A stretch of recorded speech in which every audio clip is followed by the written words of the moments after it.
I'd like to ask you something. I spoke about my fabulous educational qualifications.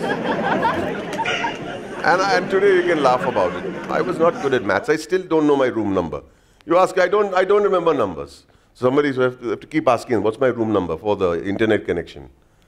805, no, that's not my room number. Hello, don't take it down. 805, I'll put in 508. I'm so dyslexic with numbers. It's called dyscalculia. Anyway, so now that we've spoken about my fabulous educational qualifications, I don't know if you know this, my friends, but Swamiji here, I think you mentioned it at the start, we were paying attention. IIM Delhi and IIT Kolkata. Am I right? The other way around. Yeah. See, I'm dyslexic. I told you all didn't listen. I do everything ulta. Right hand, left hand, see? But with those qualifications, you had what could potentially be a very successful career in the corporate world or whatever world you chose. And I believe you worked with the Tatas for a while. That's right. So there has to have been an epiphany, a moment, or was it brewing inside of you that you kicked it all up and you just let it go. And I'm saying this in the nicest way possible. You let it all go for another form of happiness which I don't know you had found then. You surely have found it now, Swamiji. But I don't know if you had found it then, or were you sure you were going to be happier like that? For a young 23-year-old lad to make such a momentous decision, what was that got you into that space? The decisions we make are the nodal points in our life. I made a decision because of which I am what I am today. You made decisions in your life because of where you have reached where you are today.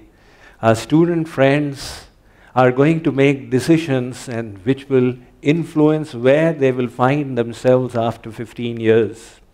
That's why these decisions are so important, the choices that we make.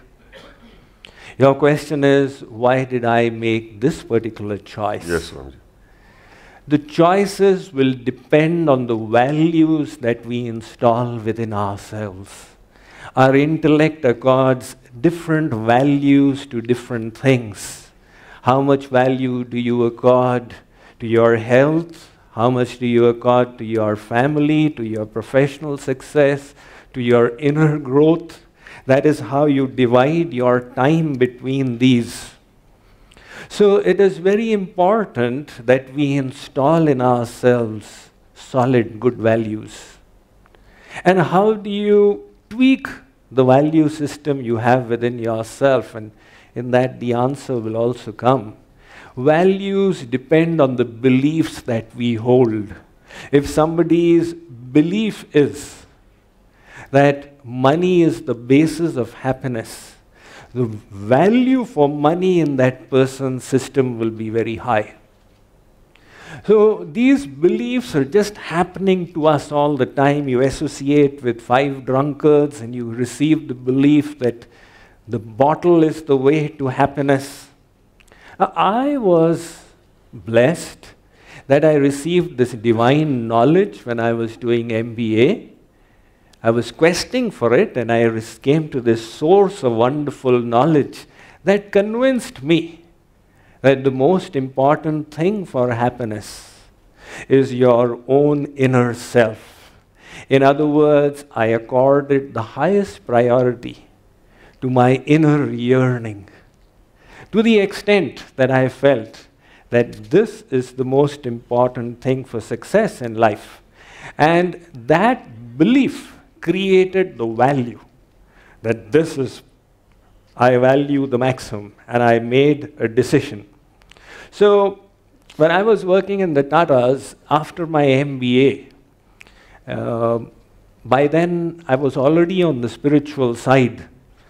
So I said, now which job should I take which will be least intrusive, when the IT industry had just started. Yes. So there was a company called Tata Burrows, right. 1984.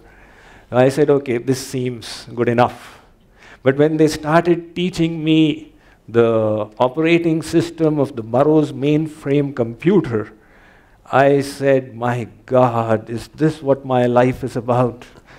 I am sure I've got some higher purpose than this. And what if I've given my best energy? What is going to come out of it? I'm going to increase the profits of the shareholders of the Tatas.